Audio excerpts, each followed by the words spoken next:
Accessing library computer data. The world doesn't always adhere to logic. And sometimes when you're lost, you're found.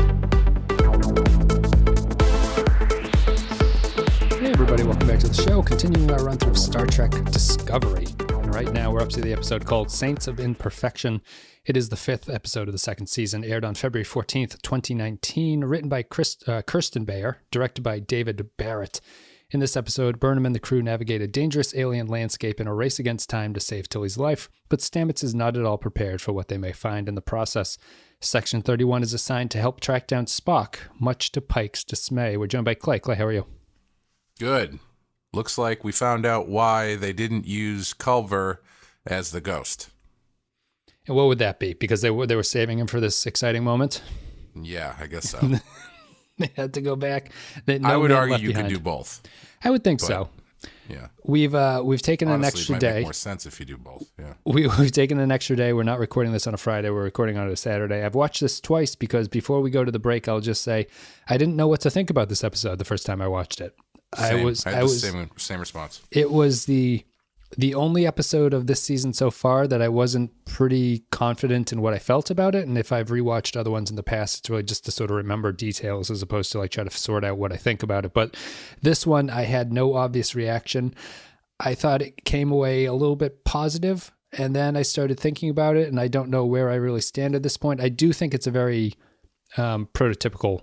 Maybe prototypical isn't the right word, but it's a very typical example of the show, I think, at this point. So we're going to... my conversation for this is probably going to be less about the actual episode and more about the meta commentary around it, because we'll see. But we'll get into it. I'm going to take a break. We're going to play an audio clip. Me and Clay are going to come back. We're going to break down Saints of Imperfection. Words define who we are.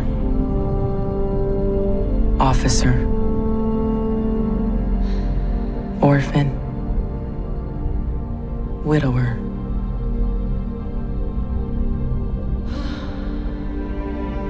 Shipmate.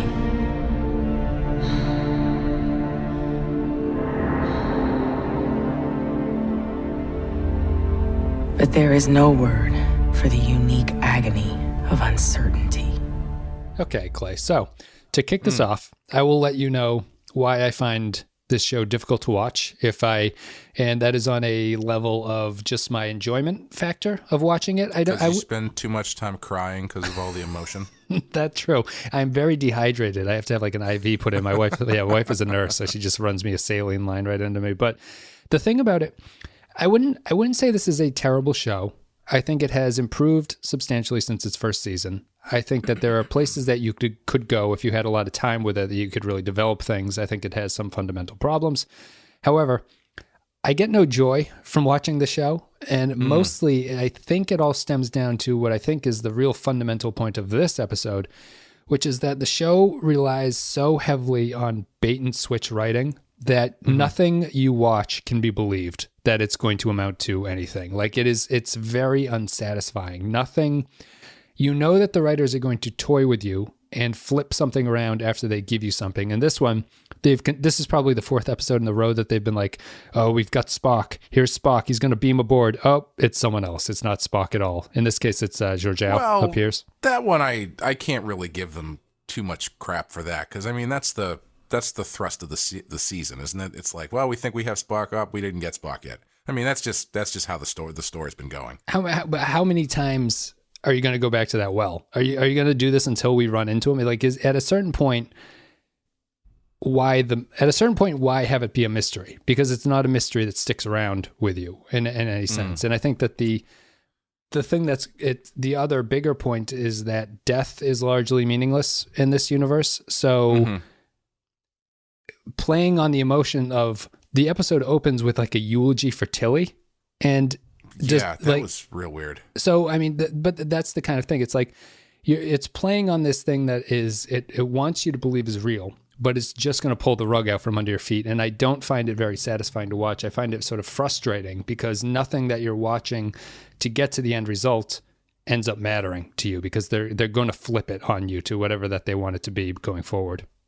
Yeah, I think my biggest problem with it is sort of kind of tangential to what you're talking about, is there's so much manufactured emotion that they do not earn whatsoever. Like the voiceover that opens and closes this episode, I don't even know what the fuck she's talking about and how it has any relation to anything that's happened in this episode. But like they present it in such this grandiose, melodramatic way that like by the end of the episode, I was like, this feels like the end of the season. Mm-hmm. It was one of those grand season-ending things talking about the ethos of everything, and I'm like, this doesn't have anything to do with anything we just watched, really. At least I didn't think it did. No, the ending one the ending one was written to tie into the faith versus reason argument that seems to be the general theme of the season, even though I don't think it really had much to do with the episode in itself. Yeah, I mean, that was the most tenuous of connections. But yeah, I think they just, I agree with what you're saying. I think so much of the drama and the emotional stuff is so manufactured, and some of the stuff I don't have problems with in as a concept, like you were saying about they can never quite catch up with Spock. That's fine. Like I said, that's just how they're telling the story. But the bait and switch of it comes when they're not entirely honest as to what happens before the bait and switch. So, for instance, when they come upon Spock's shuttle, why is Georgiou acting the way she is? Trying to evade them, you mean? Yeah, and then like firing weapons and setting off, hydrogen clouds and shit like that. Secondly, at what point did Spock leave that shuttle? Because the Discovery has been chasing him for the past 3 episodes, and they more or less know where he's been going.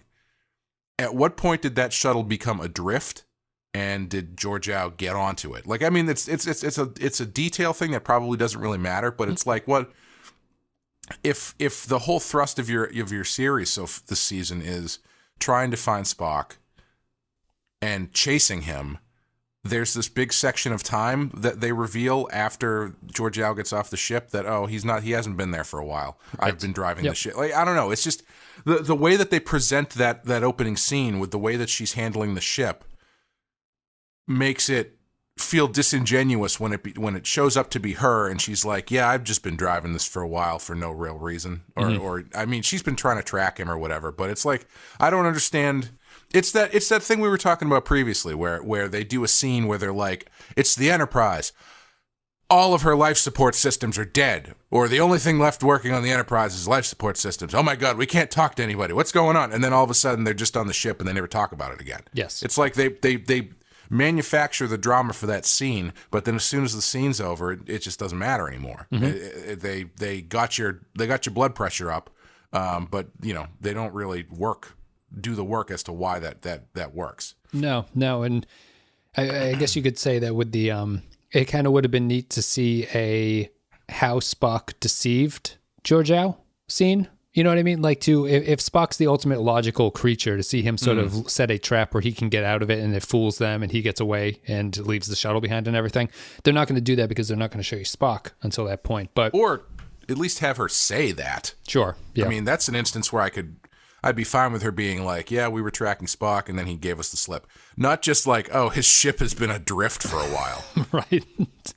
And here I am giving the little thing a test drive. Yeah, I think that, I don't know. I think that what I really liked about this episode is that some of the visual stuff they were doing, I think, is pretty fantastic at this point. Yeah, the ship in the Spore Network is kind of cool to watch. The Spore Network itself is fine. It's very Panther world and Black Panther, which we just the afterlife of the Black Panther. It's very similar to that. I will say the way that the ship gets into the Spore world is one of the most unintentional, hilarious things they've ever done, though, where it's like they rev up the engine and then they immediately drive into a tree. It's that just scene, like it's that scene from Wet Hot American Summer where the kid's driving the van and he's just all of a sudden just goes, oh fuck, and he crashes into the car or the tree. Yeah, it's very much. But that. Yeah, I thought the moving. I mean, I think that's what made me so conflicted about how to really think about this episode, because there was so much stuff in it that I didn't love, but the more actiony bits I actually kind of enjoyed. Like the whole sequence with the as the ship is being eaten and everything's kind of like pressing in on the crew. I thought that stuff was great. Yeah. The bridge the scene tension where was sort good. of the bubble comes in on the bridge and they're sort of looking at it. I thought that was really well done. Yeah, that stuff was great. The tension was really good. Like, to the point, I thought the tension in that stuff was so good to the point that when there's a certain point after they find Culber where they just stop to talk about it for a while, where they're just like, they're on a ticking clock trying to get back because the ship is being eaten. And they like stop and they're like, you know what must have happened? Is I think when he was done, like they're going through this thing, and I literally yelled at the TV, "Get off the fucking ship!" Yeah, right. Like, and I wasn't doing that out of like the tension was so well manufactured. It was like frustration. It was like it was so frustrating because like there was no. On one hand, you have this ticking time bomb of the ship being destroyed, and then the inside is just business as usual because people got to talk about shit. Yeah. Yep. Yeah, it's explain that shit when you get off the ship. I don't know. Take a breather after you've been done. Yeah, I think that it's a difficult but interesting episode to sort of like sort your way through, because I think that the other kind of aspect to it is I don't even know if it'll probably be a little bit of a disjointed conversation, but like Ash Tyler coming back is very strange to me. Like he can just, his whole escape in episode 3 was dependent on him being dead. And now he's just freely hanging out with everybody and to a point where he was a main driving villain in season 1. And when he walks onto the bridge, people just kind of give him like like what's he doing back on the ship? It's he's part of Section 31, which is a super secret Black Ops organization that everybody apparently knows about. Yes. I mean, we haven't gotten to Section 31 in DS9 yet. And on DS9, they are a 3-episode arc, I think. They're not very prominent. They are more probably well known and sort of spoken about than they actually appear in any of the Trek shows. They're very they're odd, and I think that another unsatisfying thing for me about the show is how they write. We were talking about this before we started recording. If this was a non-Star Trek show, it would fall into the Prisoner remake problem that we had when we watched the Prisoner remake. Watching the Prisoner remake depends on you being familiar with the source material. Yeah. And if you're unfamiliar with the original Prisoner show and you watch the remake, it probably makes very little sense to you because they just take for granted the fact that you understand it. I'll be honest, I'm very familiar with the show The Prisoner, and that show didn't make any sense to me. So it's the same thing for here. If you were, I would love to be watching this one with someone who is totally unfamiliar with Star Trek and to ask their opinion of what they think about Section 31, not just in terms of like, so this person would be ignorant to the lore of Section 31. Why do they exist in this show, first and foremost? Like, what are they doing? They exist solely to track down Spock, kind of like that. That feels like a weird, what they feel like is a pointless creation that you would add into the series, and it doesn't make sense why a whole department would be after Spock or why there's this need for them, because the main crew is already searching for Spock at this point. So bringing in another agency that's going to work with them, it feels redundant. It feels very silly. They're only doing it because fans of the series know Section 31, and if you know Section 31, the other thing that the show has accomplished is that they don't make any sense in this series as to why they're doing what they're doing. We can't really talk about that until we get to DS9. I will just say, I'm talking a lot, but I have some sort of weird floaty thoughts about this. This is what Section 31 is in this episode. Imagine if we made a movie about the Osama bin Laden raid, right? Where the SEALs Team 6 went into Islamabad and sort of hunted down Osama bin Laden and killed him. Imagine we made that movie, right? And we're leading into helicopters down. SEAL team is going in there. They're taking out the guards. They break into his house. They see his wives and everything. Osama bin Laden appears at the top of the stairs, like they say that he did. And one of the SEAL team members draws his gun and he's got his bead on him, right? He's about to pull the trigger. Another SEAL member comes over and says, "You can't kill him because you'll be charged with murder." You'd be like, what the fuck are you talking about? Like, the whole point of this operation is to kill him. You know what I mean? Right. Section 31 exists. There's a line at the end here. You'll be Leland tells Georgelle, you'll be court-martialed if this happens. Section 31 does not care about court-martials. That's the whole point of their organization. So it'll be tough for you to respond to that, but that's like the inconsistency that I see here. You're neither playing to the new fan, nor are you fleshing out an existing property for fans in a way that makes any sense. Well, I think I know why Section 31 is here, regardless of whether or not they're being used correctly. It's because the driving plot of the season is Discovery trying to find Spock, right? So as they get closer, you need something else to boost that story. Otherwise, you're just following a breadcrumb trail. And they're obviously, we've been getting pieces as it goes along. First, it's, Spock is missing. And then it's, Spock killed 3 people. Mm-hmm. And then, so now you've got to the point where you have to up the stakes. So you bring in Section 31, who are also going after Spock, but they're going after Spock because they're, you're not supposed to trust them, essentially. Right. And so you've got a contrasting force that is going after him, probably to kill him. And so that creates tension where now it is a race between the two of them to get there. Yes. I don't know if that's totally, at least that's what they imply at the beginning. I don't really know if that's how it stands at the end, because they seem to be on pretty good terms by the end of it. The Leland apologizes to Pike. He's like, I was kind of a dick back there to you, Christopher Pike. And then he accepts it. And also, was the Admiral on that ship the whole fucking time? Was that a hologram or was she on the ship? It didn't look like a hologram. Okay. She wasn't like wavy and blue. She looked pretty solid. Yeah. I don't know. That's the one thing, I've gotten over, my big thing from last season was where the fuck is the ship? Mm-hmm. It doesn't bother me as much this season because they have a goal that they are moving towards. Yeah, I feel like you understand that they're on the move and they're right. sort of moving around, yeah. But what does still present a problem that they don't ever talk about is how people who are not on this mission get to the fucking ship. Yes. Like, I don't think we mentioned it in the last episode or whenever it was, but when number 1 shows up, where the fuck did she come from? Because they're like they're in the middle of deep space trying to find Spock, and then the number 1 from the Enterprise just happens to catch up with them. Yes, on a shuttle. And in this one, the Admiral's on the fucking Section 31 ship. Was she there the whole time? Just hanging out, like eating chips while they were pulling the Discovery out of the mycelial network or something? I don't understand, especially in this situation where if she's not going to play a part in the proceedings, just make her a fucking hologram. Right. Yeah. Like, why does she need to be there in person? I have no good answer for that. I don't know why she would need to be there. I'm sorry. We're kind of getting off into little nitpicky shit, but I mean nitpicky, but like, it's nitpicky, but it's like, come on, guys. At the end of the episode, yeah, Section 31 and Discovery seem to be kind of like cool with each other. I mean, it's not total. I guess let me rephrase that.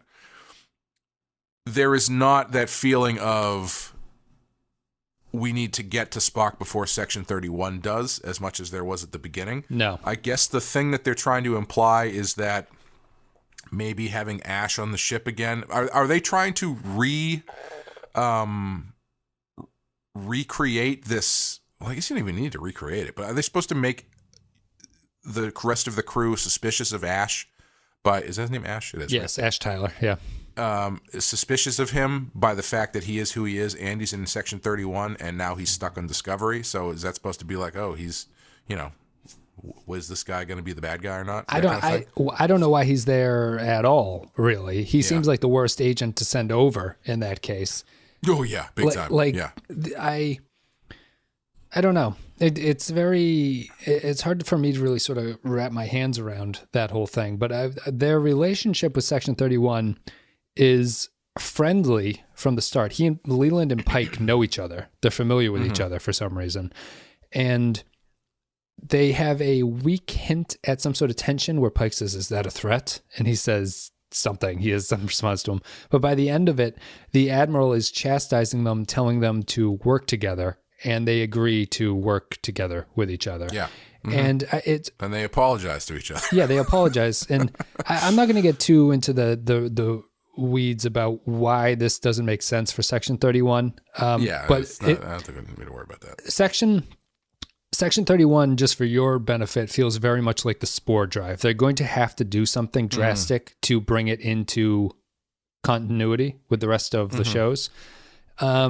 So we'll see what they do with that. But I think that Section 31, to me, outside of the chase thing, where I was really enjoying the early episodes of the season where the chase was happening, but we were having little adventures along the way. And you're telling me that Section 31 is there to add a little bit of a race factor with the discovery, which we both agree is maybe not really happening all that well. To me, it feels very strongly that they're trying to spin this off. Like they're like, here, we'll develop them here and push them into something. That's why we're going to bring back Ash Tyler. That's why we're going to have Georgiou. That's why we're going to do all these things. And they don't feel like they belong there. They feel like they're really just doing an extended goodbye so that they can kick off and do their own show at some point. Yeah, no, I mean, the episode where they introduced them, that's 100% how it felt. Like by the end, when Ash ends up with Section 31, it felt like, oh, this is like a backdoor pilot for a Section 31 show, which honestly, I don't know if I wouldn't hate that. I mean, if they were kind of off doing their own thing, I would watch that show. Sure. I think Ash has potential as a character. I think Georgiou is fine. And I think, doing that sort of Black Ops Star Trek thing it allows you to make some interesting characters if they choose to do so. But yeah, I don't know. They feel a little bit forced into this. Not to mention the other. I mean, I don't want to get too much into technology shit again because I don't know how to reconcile it anymore. Because you've got on the one hand, you've got them trying to make things fit by having Pike say, we're only using view screens on the Enterprise. But then at the same time, you've got the Section 31 ship that not only can cloak itself, but it can turn itself into a fucking asteroid. Yeah. Like, I know it's a hologram or whatever, but I mean, no other ship in the Federation has ever been able to do that. Yeah. Or will ever be able to do that. Yeah, would you classify that as a cloaking device? I was wondering if you would technically, if that was a cute little way to get around the fact that they're not supposed to be using cloaking technology. If it's like, well, you can still see us, but we look like something else. It would have to be a cloaking device because the Discovery never picks them up. That's right. Yeah. And the whole point is to hide. Why even bother doing that instead of? And I can't remember. Do cloaking devices exist yet in this point? I thought only the Romulans had them. Or whatever. I can't remember. Yes, the Romulans would have them. I don't think the Klingons do because season 1 of Discovery has them cloaking. So the Klingons they do. Have it as okay. Well, yeah. Okay. Yeah. Okay. So it does exist, but none of them turn into giant fake rocks, though. I don't know. It's just you're adding so much stuff that again wouldn't be a problem. I guess it depends on how much you care about it, because you wouldn't be a problem if this took place in the future. No. But is it really a problem now unless you're hosting a Star Trek podcast where people care about this shit? And that's not even talking about the communicator badge, which I actually kind of liked, but because I'm a sucker for the communicator badge. But how they reveal that it's Section 31 technology, the new I kind of that was one of those winks that I actually enjoyed, where he hits the thing and then Pike's like, "What the hell was that?" Pike ants him out as Pike continues to be the sort of funny character who comments on everything that's going on. He can't believe there's a scene where that whole sequence was awesome because it was the communicator, then the ship, and he's like, "We are gonna have to sit down and have a talk about what exactly is happening here when this is over." There's a scene where he and Burnham go in and they see Ash Tyler, a very weird sequence where they see Ash Tyler, he's sitting alone in the cafeteria, and the camera never shows you that it's him. You just have to buy into the fact that Burnham sees him. They have a scene where Pike says something. Sorry, can I talk about that for 1 second? Yeah, go ahead. That quick scene. Because they have a little scene there between the two of them when Burnham and Pike, or who? Burnham and Pike. Yeah. Where he's like, you got to tell me what's going on, because the way you reacted when Georgiou came on the ship and the way you reacted just now when you saw Ash Tyler tells me there's something up. And I understand why they write that, but on the flip side, of course she's going to act that way. He knows what fucking Ash Tyler did. Yeah. Like, why is there anybody should react that way to seeing? There should be no one in that cafeteria. He should not be sitting in the cafeteria in general population by himself. I was more distressed by that sequence where he goes, tell me what's going on with this and why are you acting this way? And she goes, I can't tell you now, I'll tell you later. And he goes, okay. And then just walks off. Yeah, that too, yes. He's the captain of this ship on this sort of life or death mission, and he's dealing with a black ops crew that's sort of positioned against him, and he doesn't care to know what the information is for the rest of it. It made me just think of Pike as sort of this like happy-go-lucky idiot who's just kind of wandering around as stuff is happening around him. At the same time, though, he does. I did like the way that he interacts with Leland. Is that his name? Yeah, Leland. When they show up, when he was putting his foot down about stuff when Leland was trying to pull them out of the network, and I still think he's the best character on the show. Well, yeah.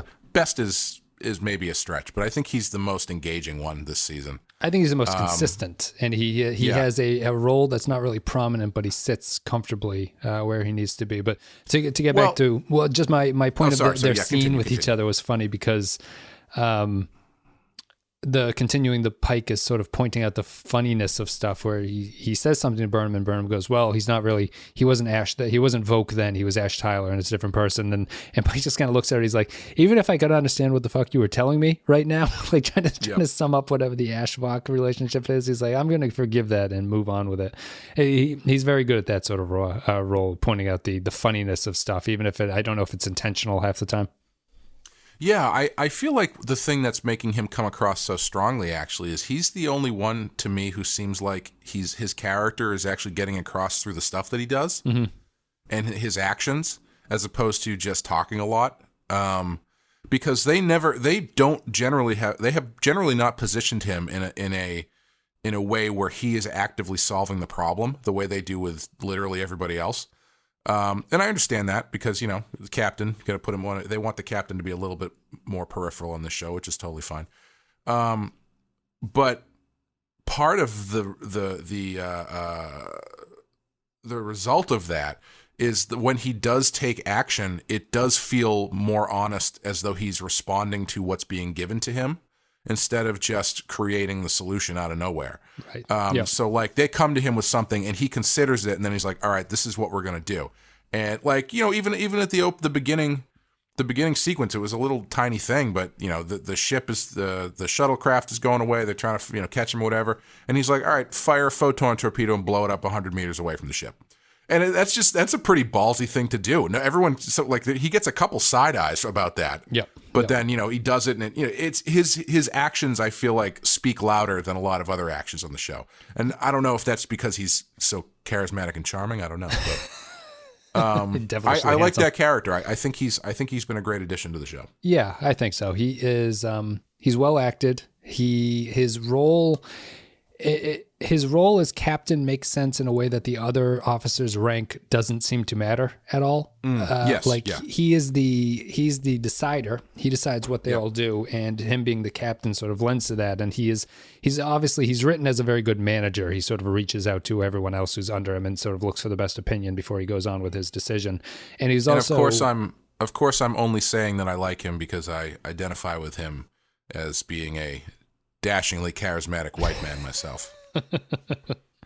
Yeah, I like Pike, and I think that he works well in the series and what they've asked him. He's actually a bit more backgrounded than I would have expected based on the first couple episodes with him, but he is still prominent. Yeah, I think his use. I think they've been using him very well as far as how much and how involved in the story he is and stuff. I like that I actually really like that they had positioned him as the one who's kind of got to be like, all right, you've brought a really crazy sounding thing to me. I'm going to trust you that you can get it done, instead of being a point of antagonism. Yeah. Yep. For everybody. So I think he's been good. So let's get into the Spore Network itself. Yeah. Which is the big. Can I tell you how much I hate May? I hate May. You hate May? How come you hate May? I hate May. Because May, this whole episode and everything up to this episode, especially this one though, she felt like the character in a video game side mission who you find on the side of the road in Red Dead Redemption, and she's like, help me, my whole family has been killed by bandits. come with me. And then you have to follow her. And then the only thing that you learn about her is that her family has been killed by bandits and you need to help her. Sure. And she just felt like she was only there to service moving that stuff along. So all the stuff that they're doing with, at the end there when they're like, you're part of me. I feel like I've known you that stuff that falls so flat because there's no character there. Yeah. Yep. And like we haven't spent any time with these two people like getting to know each other. It's like there's no relationship there. No. It's all just manufactured because at this point they need to have the dramatic moment. It's not. It's unearned drama.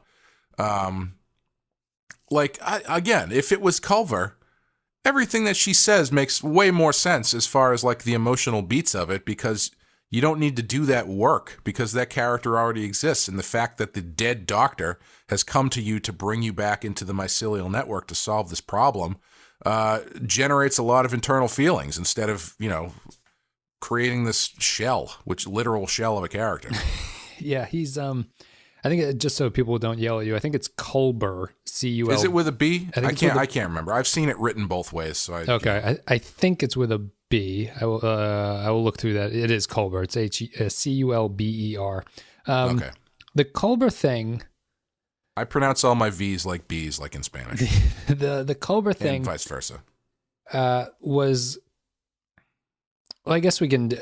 I guess having conversations with people online and Twitter, people were upset that Culber died in the first season, and they thought that this is a writer response to the fan reaction about Culber's death. And I don't know how much that is true because I seem to remember when he died in season 1, the actor was like, "I'll see you next year," and like he was very. He was very coy about the fact that he was not dead. Right. So I think they had this planned that he was going to come back for this. Yeah. And the argument seems to be that killing him, I was of the opinion in the first season that killing him off was basically just the bread and butter of this show where they're going to do something like that just because they have to do something to push you forward. And that was an unearned death that was kind of gimmicky and silly because he didn't really need to die, and they just pushed him into the Spore Network so that Stamets could get the answer from him in the first season. We knew nothing about Culber and Stamets' relationship outside of that one scene where they're brushing their teeth with each other. And what's weird about the show is that bringing him back and having that moment where he thinks that he can't go back to his real world existence was genuinely one of the only moments of the show where I actually felt like bad for people. Yeah. And they bait and switched you again. They just are like, nope, fuck it. Like, never mind. He's going to actually come back. I would have been so much happier with the storyline if Culber was stuck forever in the Spore Network. And that was just the way of things. Like that's a storyline for him, but he just comes back. He's just back. Now he's here. They're going to resume their relationship. We made a mistake. People didn't seem to like the fact that we killed off one of the gay homosexual characters on the show. So we're going to take that back. Even though I think if you had, I made the joke on Twitter, I think if you had gone through the first season and like had a sneezing fit during their brushing the teeth scene, you might not even be aware that they're a couple by the end of the season because they don't share time with each other. There is no development between them. And here, even though I genuinely felt bad just because it was sort of a tragic situation for him, that at the end of it, everything's okay. And he's back and he got a clean haircut and he no longer looks insane or anything like that. He's back on the show. Yeah. I mean, this feels like the Spore Drive version of, well, we brought the other Georgia back from the other universe, so everything's fine. Right.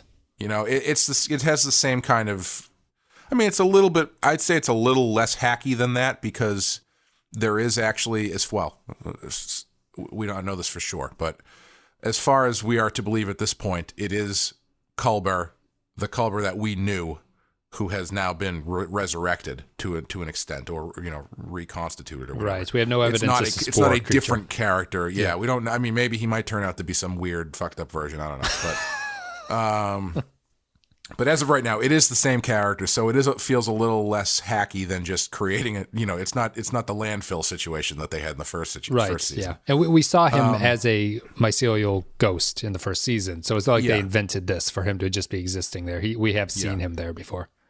But yeah, I think it is. I think it's really, I don't know. I really didn't like this for the same reasons. It feels gimmicky to kill him. it feels even more gimmicky to bring him back, especially since Stamets hasn't really been doing anything this season so far. He's just been kind of like moping around. Yeah. And I know that he's moping around because his husband died, but he hasn't been like actively dealing with this. It's just sort of, this is the part where Stamets goes in and brings him back, and now he's super happy about it. It didn't, I don't know. It's, yeah, I feel it's really gimmicky. And I also think their use of the laws of thermodynamics to justify this, I don't know anything about them, but even I yelled "fuck you" at the screen when they explained exactly what happened here. I shut my brain down for any bit of explanation as to how this all happened. The only thing that I learned on rewatch, I was totally confused by the tree bark stuff the first time I saw this. I had no idea what was going on, and like I thought that the trees were the alien invader that was killing them. And that's not what's happening. Apparently the trees live in the mycelial network, but they're poisonous to the spores. And Culber was just rubbing himself with them so that the spores wouldn't attack him.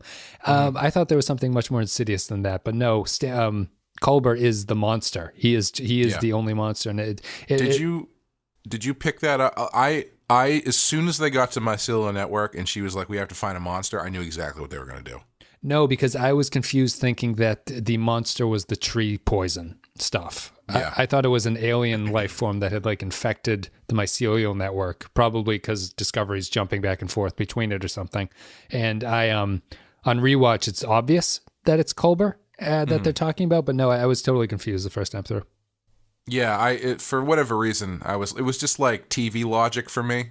Where it was like, all right, well, there's a monster here. It means something that doesn't belong here. Stamets is going in. Why did they create this character, this ghost character, instead of using someone with more emotional weight like Culber? Oh, obviously, Culber is stuck in the mycelial network, and they're going to get him.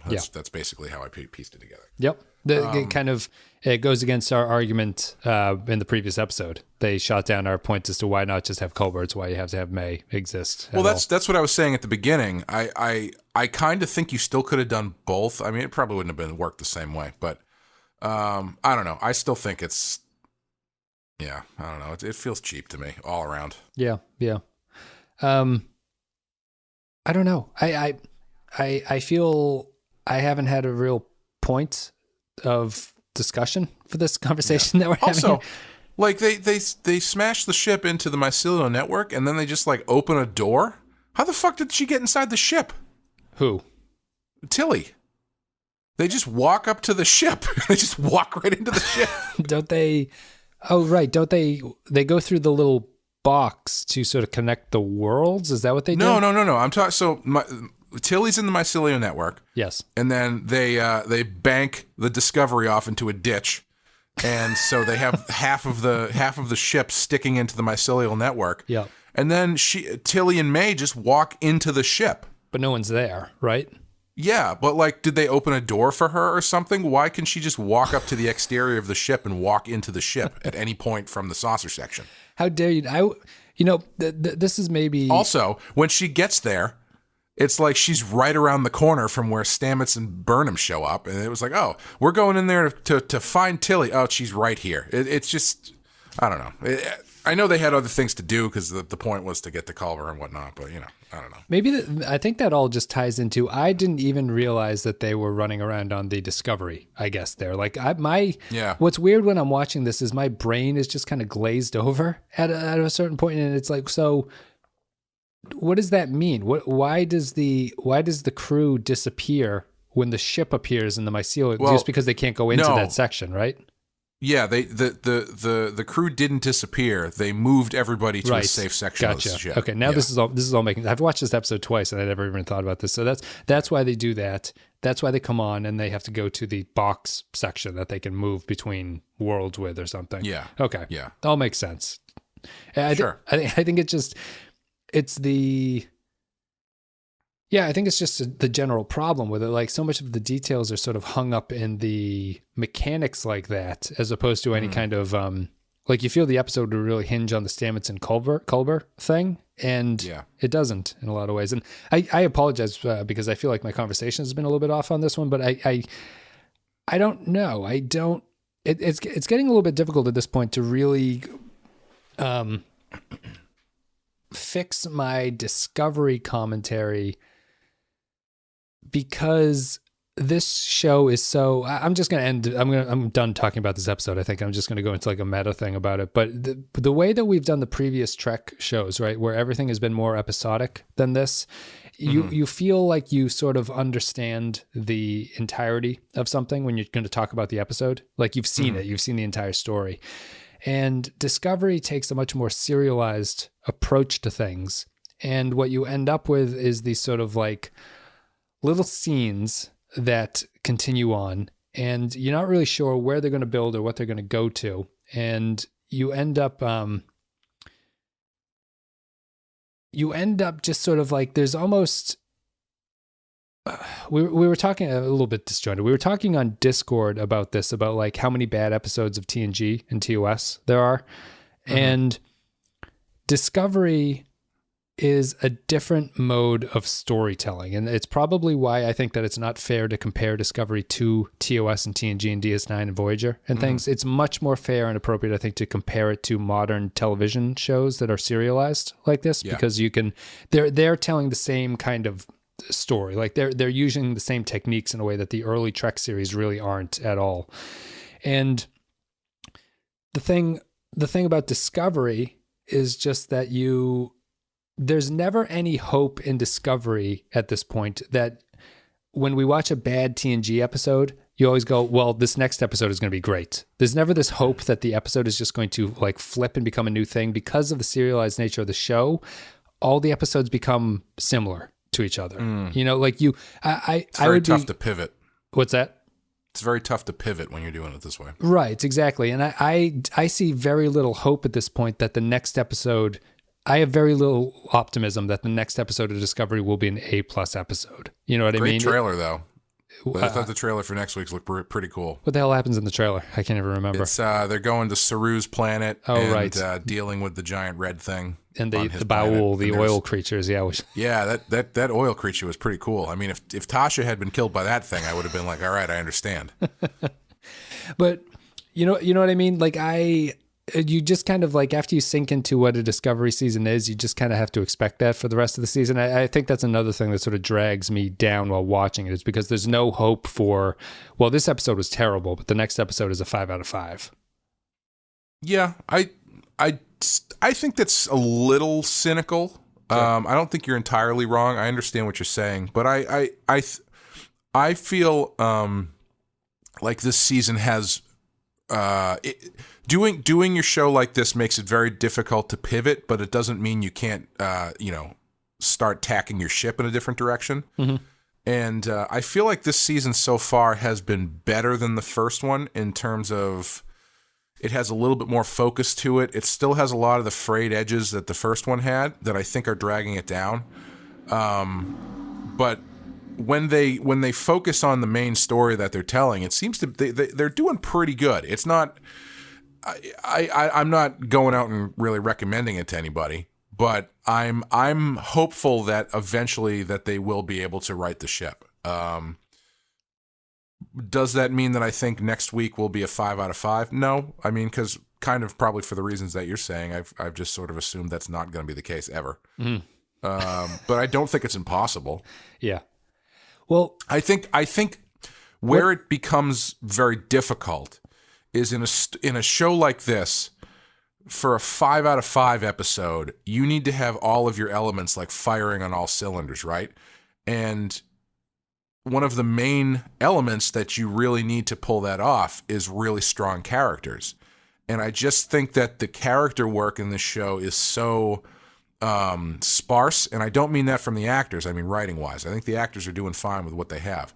But the building of character relationships is so tenuous. But they keep trying to cash in on it as though we've been living with these characters and seeing them grow for 6 years, that stuff never pays off because it doesn't have the foundation to stand on. So not having that stuff makes it very difficult to really excel when one of your main ingredients is that shaky. Yes. Yeah. I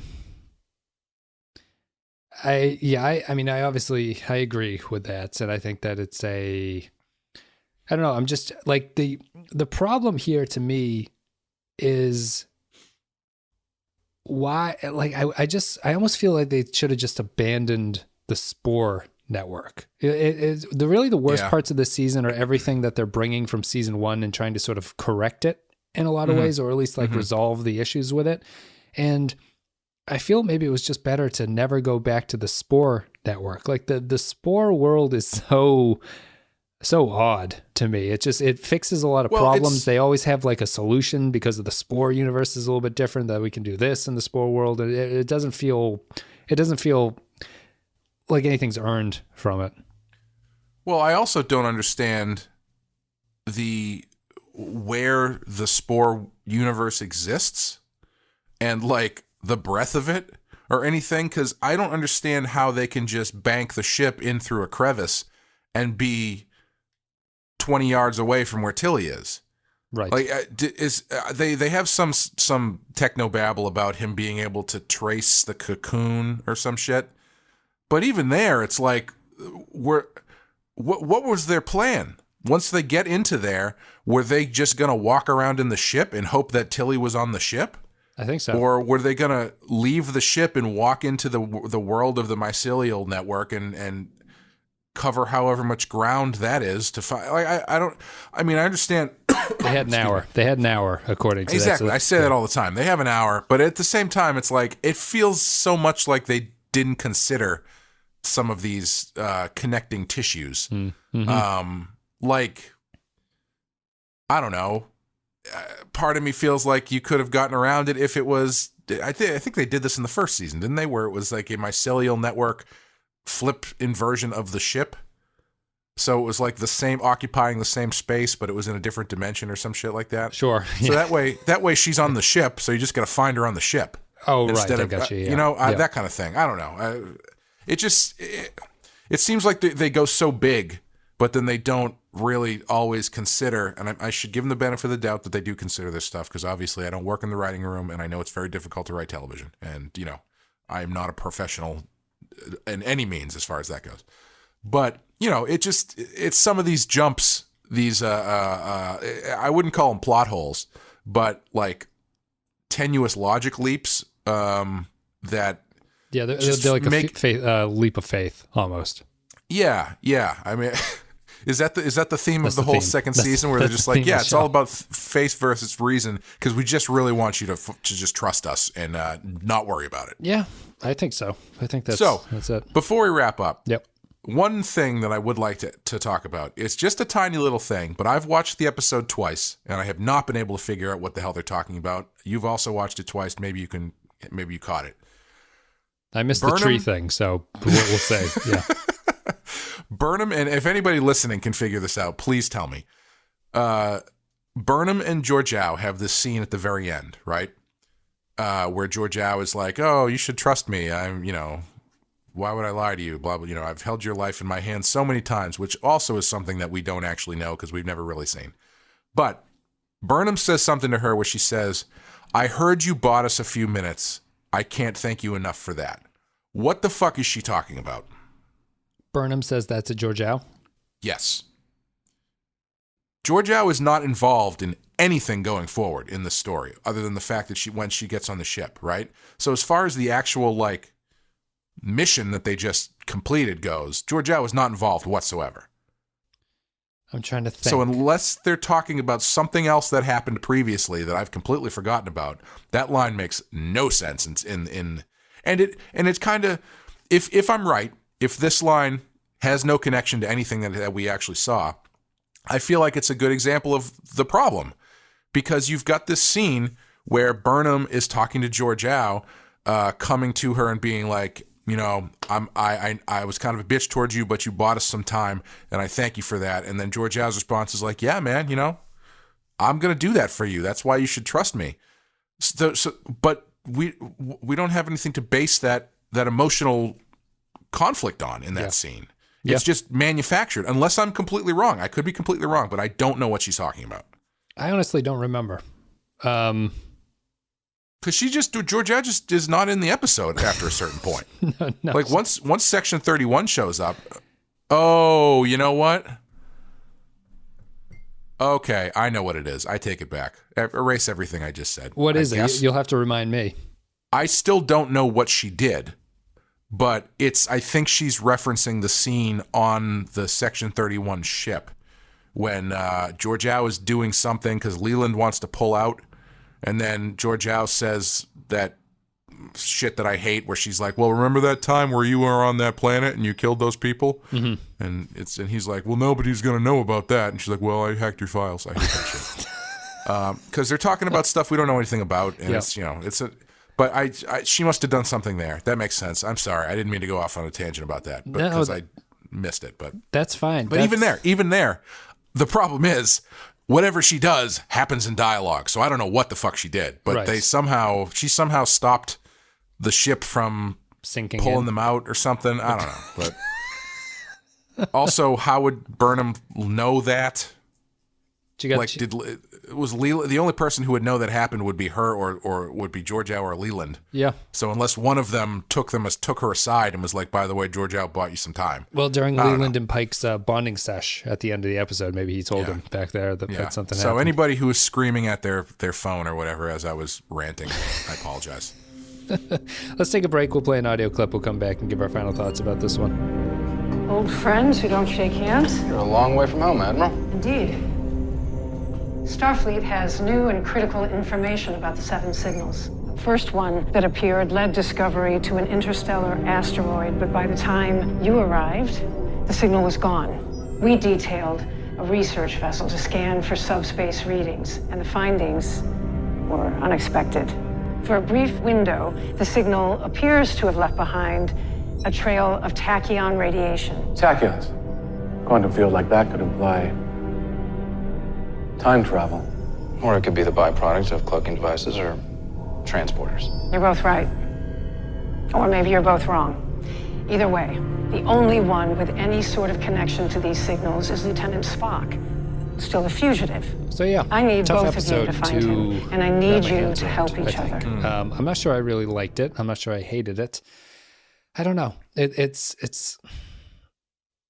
odd. I thought it was fine. You thought it was fine. I feel like I'm having a tremendous amount of difficulty talking about this one. I don't really know why, but it's not. It's really just a culmination of everything to this point that the show is, and I guess you just have to go with it at this point. Mm-hmm. And I hope we're almost done with the Spore Network on some level. I don't think we are, because I mean, if they didn't dump it at the end of the first season, it's because that's what the ship does, right? That's the fancy thing the ship does. Apparently, I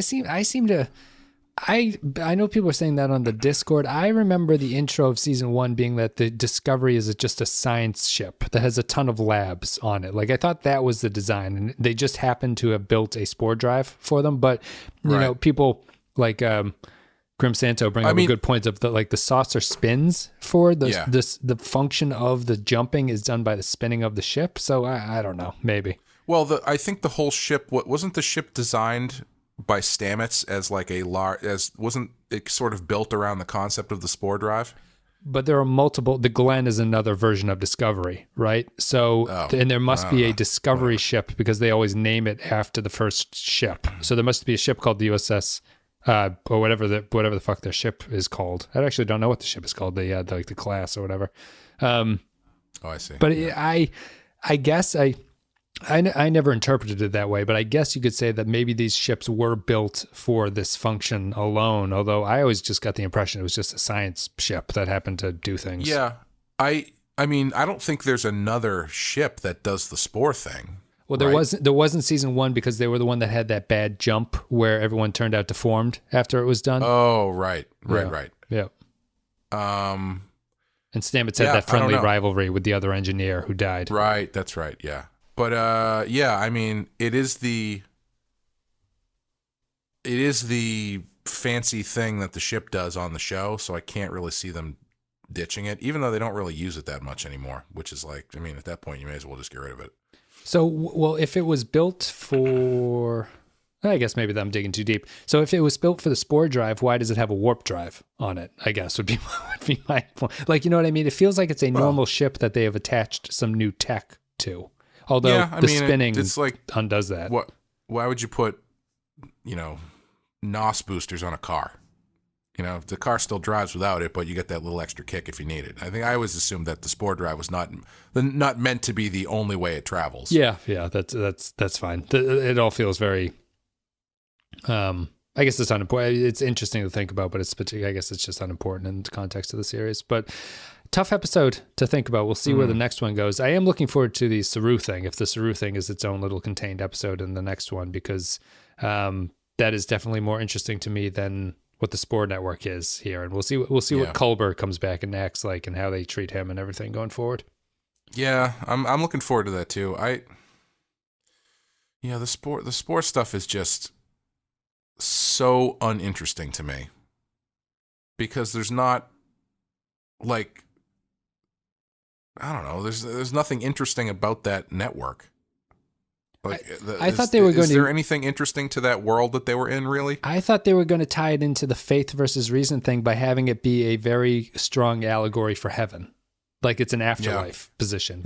And that would have, if Culber had been stuck there, it has something to say about moving on with grief from a loved one who you can't bring back. And it's not. They just pulled them back. They're like, yeah, you're with us now. It's really just this weird. It doesn't even have a gimmick like a mirror universe angle to it. It's like, it's just this weird transitional place where everything glows and it's bad to be there because the spores hurt you. Yeah, it kind of, I don't know. It's as I'm thinking about it, there's kind of this weird theme to the episode where they kind of almost, not even subtextually, but textually talk about how death is reversible. Mm-hmm. Where, everyone's acting like Tilly's dead, and then he's like, well, I think we can probably bring Tilly back. And Pike's like, what? What are you talking about? And then it continues into when they find Culber. It's like, yeah, he also can come back. It's just, it's weird. It feels like that sort of hubris should be, no, I don't know if hubris is the word, but that sort of action feels like the natural story end to that is that, no, you can't bring everybody back. Sure. There is a certain, like you're saying, it feels like it should have been, it feels more natural, not should have been, I shouldn't say that, but it feels like it would more naturally fits as an allegory for dealing with grief, like you're saying. And then you get to the certain point where, yeah, unfortunately, there are some things that you can't even science undo. Can't fix. Yeah. Yeah. Yeah. Yeah. I would think that would be the point. And I would have been, I thought they were going to have him like live inside his mind or something like that. I didn't think they were physically going to bring him back. Culber, you thought they were just going to have him inserted. I thought it was going to be like a May thing where he was going to be able to connect with Stamets to talk to him or something. Boy, like I would have hated that thing. I'd prefer they just bring him back at this point. Yeah, and just we'll continue on as if nothing had happened, and that was just a horrible mistake. But yeah, we're done with that episode. We'll be back with the next one, whatever it's called. Yeah. It does have a title, but I don't remember. Weird talking about it because, like, I feel like I couldn't even really focus myself on it because there was so much stuff that was just sort of like nebulous and hard to grasp onto, like you were saying, that I directed all my anger towards that Georgiou thing, and I ended up being wrong about it. Maybe that's our general problem. Yeah, I just thought there's a tremendous amount going on in this episode, first of all. So I don't know how focused our discussion could have been, but it really is one that we'll see if it's a pivot point or anything like that. Like I don't know. I feel like we've kind of run out of gas in terms of what we can say about it though. So I guess we'll just wrap it up. But do you have any thoughts for next week? Well, I was going to say I do wish the conversation with Burnham and Tyler about how he got off of Kronos, I wish he had been like, it's a long story. It involves a severed infant head. I don't want to get into it right now. It's still bizarre. Like, how are they going to reconcile that story for Laurel? He's not dead. She didn't kill him. She lied about everything. Yeah, who cares? We'll see. What next is the week? what are the sorry, go ahead. odds? Would you bet that Laurel appears in this season again? How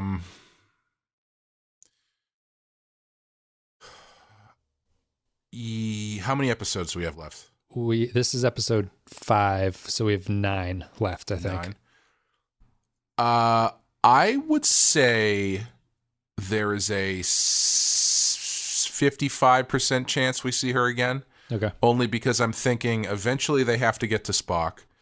Eventually. And then I can't wait till they get to Spock and he's like, you guys came all this way because you found my sweet anime character drawings that I did. But they have to find Spock, and then they have to then address the Red Angel thing. And I can't imagine the Red Angel thing not being some sort of galactic, large-scale issue. They implied time travel at the end of this episode. Yeah, What does that mean? Interesting. What does that mean? Well, at the very least, it means I think we're going to get a lot more angry before this season is over. I can't wait to see what they do with that. Does that mean? I don't know what that means. There was a theory about this. I think that I remember someone bringing. Oh, the all Spock thing. Yeah, that all the red beacons are Spock from different points in time. Yeah. Sure. Okay. We'll see. But yeah, I can't imagine that the Red Angel thing is not going to be a large. I imagine it must be a large scale thing that a lot of different cultures will have to deal with. So it wouldn't surprise me if at some point the Klingons do get brought back in. Oh, I see what you mean. And yeah, because I don't know. What are the I don't know, though. Would you take the over or the under for seasons of Discovery before it is ended? If I set it at 3.5. I would say that's probably pretty fair. Although, I thought 24, I didn't think 24 was going to make it past their first season because I didn't understand how you could do that gimmick more than once. But they made like 15 years out of that shit. So, yeah. I don't know. It's a very expensive show. Just by looking at it, you can tell it's a very expensive show. Yeah. And then they've built so many other Trek shows at this point that who knows? I don't know. I mean, I would be a little bit more, probably a little bit more kind to it if it did have an end point in mind. Like if they said, we're going to do 3 seasons of this, and at the end of the season 3, there will be a finite story end that will have told the story we intended to tell for 3 seasons.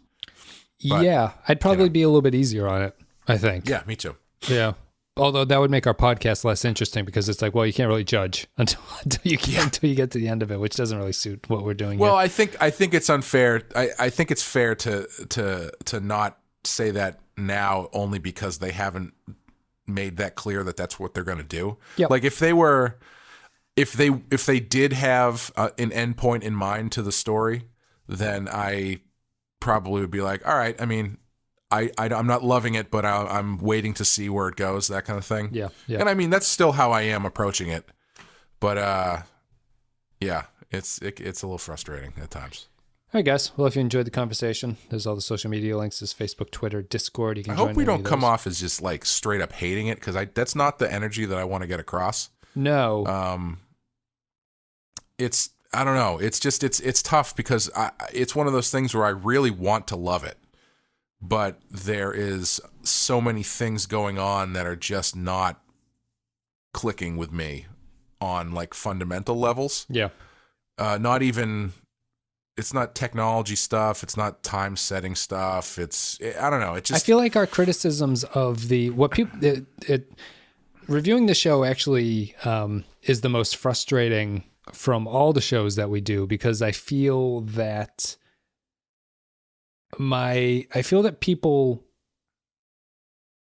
it's a tough show to criticize because when people disagree with my point, I feel they're disagreeing with my point in a way that I don't intend to be making that point. Right. Where I don't really care about the canon consistency stuff. I don't really care about the science techie angles too much. I really just want sort of fundamental, solid storytelling, but the tech feeds off of the bad storytelling. It's not the fact that it exists; it's the fact that they chose to tell a story like this, and it's a bad decision in my way. Like, there is a way, I think, to use all of the stuff that they've invented for this series and have a very good story behind it. I think that's possible. They don't do that in this series. So my criticism of it is more from the fact that I'm at a point in my life where I don't watch a lot of bad TV shows because there's so much TV and crap and to watch on Netflix and everything that I rely at the end of the year. I go, what did all the critics think was like some of the best TV? And I watch those series, so I don't watch a tremendous amount of bad TV. This is the worst show that I watch. You know what I mean? And it's not, that doesn't mean that it's a terrible show, but like on a relative scale, this is probably the worst show that I consistently watch because everything else I'm watching is like the cream of the crop at the end of the year. And I don't watch things that are sort of get like a mixed review from people. You're such an elitist. Who has time? No, I understand. I understand what you're saying. Yeah. I mean, yeah, there is so much stuff to watch. You want to make sure it's kind of like, so when I moved in, not that we need to go on this huge tangent to make this stupid metaphor I'm going to make, but when I moved into my new house in the new town that I moved into, my girlfriend and I made it a point to try as many different Chinese food places around as we could because, you want to get good Chinese food. You want to know which one's the best one. We found the one down the street from us was great very quickly. And Chinese food is something that, hopefully you're only eating fairly infrequently because it's not the best for you. Mm-hmm. And so I found that I didn't want to try new places anymore because I was getting crappy Chinese food enough where I was like, I don't want to waste my shot on possibly shitty food. Right. Yes. So I'm just going to go with the one I know. Why risk taking something that might just be either an incremental improvement at best? Yeah. I just want to go with what I know is going to be good, even if the name of the restaurant, and this is real, is Oriental Chinese Restaurant. They know what they're selling. Apparently, I guess, yeah. No, I'd agree with you. Like it's the same thing. There's so much stuff out there. It's weird that Discovery, because I'm forced to watch it, it would just tie into the point of if this was a I think we might have talked about this before we started recording. If this was not branded as a Star Trek show, like if they called this The Expanse, I'm just saying The Expanse as a reason, I would probably not still be watching it. Those Expanse fans are gonna fuck you up. I'll call it the Velt then, I guess. Like if they called this like Spore Network Science, I probably would not be watching it anymore. That's how I feel about the show. Like it's the Star Trek thing is the thing that continues it, but it's not good enough for me where I would have continued it independently of it being a part of this franchise. I don't think. Yeah, I mean, I said before we started. Just look at what the thrust of the season is. They're trying to find Spock. If this was a show that was not branded Star Trek, and it was Michael Burnham is trying to find her brother Chris, you would not really care. Right. Yep. We're done. If you want to support the show, patreon.com/the Pensky File. A couple $2 a month, you get extra stuff. There's a PayPal link down below. There's some merchandise links. You can do all that stuff. Clay, do you have anything you want to say before we sign off? I don't think so. There's comics on the shelves by me. Night Moves #3 just came out. If you want to check that out. Badass Podcast is there. If you want to listen to us, me and Sean Murphy talk about Batman. And we just started recording season 2. So hopefully that will be out sometime in the next 5 years. So yeah, buckle in. Which will happen first? Discovery ends or Badass season 2 comes out first? Oh boy, that's a good question. Even money. Yeah. And we have T-shirts. People should buy T-shirts if they like T-shirts. Yes, we have the Teespring store link down below. You guys can go there. They're cups and T-shirts if people are interested. I think. Do we want to give a tease about the new show that we have coming out soon? Should we? Yeah. Why don't you do that? I guess that this is an appropriate episode to do that for. Well, we're dipping our toe into the true crime field with a show called The Radio Star Murders, which is everything I just told you is false advertising for when you see what it actually is. But if you like music videos and you like people talking about music videos as though they were short films, then you're going to want to check it out. Yeah, it's basically music and music video analysis, I guess. So it's pretty much the same tone as the Trek show and everything like that, but we're just talking about music. It's shorter. The episodes are probably like 15 to 20 minutes on average. And should be interesting. Let us know what you guys think about that, but check out the Radio Star Murders. And with that, we are done. Thank you guys very much for listening. We'll be back with DS9 on Tuesday. Sorry this one's late, but we had to adjust. We had to watch the episode multiple times and then still not remember anything about it. So we'll be back with next week with the 6th episode of Discovery. Until then, see you later.